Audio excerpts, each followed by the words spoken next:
जय मसीह की। मेरे प्रियो, इफिसियों 5 और 16 में कुछ इस प्रकार लिखा है, अवसर को बहुमूल्य समझो क्योंकि दिन बुरे हैं। मेरे प्रियो, आज मैं आपके सामने एक महत्वपूर्ण बात रखना चाहता हूँ। एक बार की बात है, एक गांव में एक बूढ़ा बुजुर्ग आदमी रहता था। वो बुजुर्ग आदमी अपने युवा बेटे से बहुत परेशान था, क्योंकि उसका बेटा बहुत ही आलसी और नालायक और कामचोर था। कोई काम नहीं और बस पूरा दिन मोबाइल, टीवी, गांव में दोस्तों के साथ इधर उधर घूमता रहता था।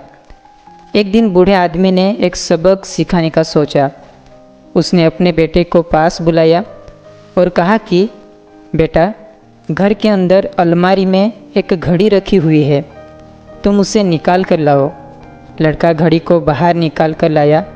फिर उसके पिता ने उससे कहा कि अब तुम एक काम करो, इस घड़ी को अपने साथ बाज़ार में लेकर जाओ और जितने लोग तुमको मिलेंगे उन सब से इस घड़ी की कीमत पूछ के आना।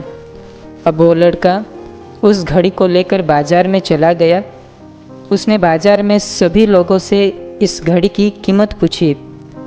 किसी ने घड़ी की कीमत 400, किसी ने 500 बताई, किसी ने 1000 तो किसी ने 800।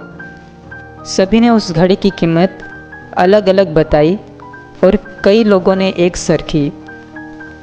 वो लड़का अपने पिता के पास आया और कहा, पिताजी, सभी लोगों ने इस घड़ी की कीमत अपने हिसाब से बताई। किसी ने 400, 500, किसी ने 1000 तो किसी ने 800। अब उस बूढ़े आदमी ने अपने बेटे से कहा, बेटा ठीक है, अब तुम इस घड़ी को अलमारी में रखो और जाओ। अब अगले दिन उस बूढ़े आदमी ने फिर से अपने बेटे को बुलाया और अलमारी से घड़ी लाने को बोला। लड़का फिर जाता है और अलमारी से घड़ी लेके आता है और बूढ़े आदमी ने कहा, बेटा, आज तुम बाज़ार में जाओ और इस घड़ी के अंदर जो समय चल रहा है उसकी कीमत पूछ के आओ। लड़के को समझ नहीं आ रहा था कि उनके पिताजी उसे क्या करवाना चाहते थे। वो दुखी मन से घड़ी लेके फिर से बाज़ार में जाता है और सभी लोगों से उस घड़ी के अंदर जो समय चल रहा है उसकी कीमत पूछने लगता है। लोगों को लगता है कि इस लड़के की मानसिक स्थिति ठीक नहीं है। कल ये घड़ी की कीमत पूछने आया था और आज समय की। बहुत से लोगों ने उसे भगा दिया और कुछ उस पर हंसने लगे। अब लड़का परेशान हो जाता है और सोचता है, मेरे साथ ये क्या हो रहा है। तभी वो आखिरी बार एक बूढ़े आदमी के दुकान पर जाता है। वो बूढ़ा आदमी बहुत व्यस्त था। वो लड़के का सवाल सुनते ही समझ गया कि लड़का उससे क्या पूछना चाहता है।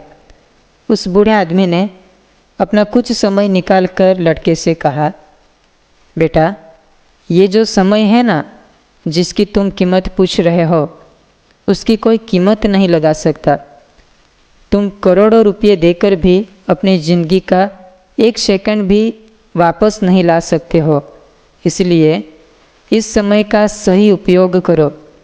समय की एक अच्छी बात है और एक बुरी बात है। बुरी बात यह है कि समय गुजर जाता है और अच्छी बात यह है कि तुम उसे किन चीज़ों में गुजारते हो, ये सब तुम्हारे हाथ में होता है। सभी के पास दिन में 24 घंटे हैं, अमीर के पास भी और गरीब के पास भी।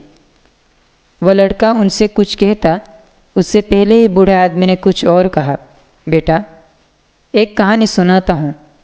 पवित्र बाइबल में लिखा है, एक पिता के 2 पुत्र थे। उनमें से छोटे पुत्र ने पिता से अपने हिस्से की सारी जायदाद मांग ली और कहीं दूर देश चला गया और अपने दोस्तों के साथ मौज मज़ा में अपनी संपत्ति और समय लुटा दिया। जिस समय अपने पिता के साथ उसे रहकर मेहनत करनी थी, वही समय को उसने मौज शौक में खर्च कर देता है। परिणाम उसके जीवन में दुकाळ लेके आता है। उस लड़के को सब कुछ समझ आया और घड़ी को लेकर पिताजी के पास गया और सब जो सुना सब कहता है। उसके बाद वो लड़का अपना समय सही जगह पे लगाने लगा और मानो उसका जीवन बदल गया। मेरे प्रियो, युवाओं, आज हम अपना समय किस चीज़ों में लगा रहे हैं?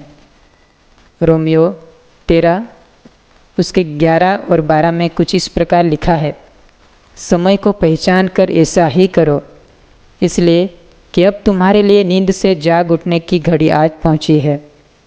क्योंकि जिस समय हमने विश्वास किया था, उस समय के विचार से अब हमारा उद्धार निकट है। रात बहुत बीत गई है और दिन निकलने पर है, इसलिए हम अंधकार के कामों को त्याग कर ज्योति के हथियार बांध लें। मेरे प्रियो, मैं आखिरी प्रश्न रख कर समाप्त कर रहा हूँ। मसीही युवा होने के नाते क्या हम अपना समय आत्मिक चीज़ों पर, प्रकाश के कामों के लिए उपयोग कर रहे हैं?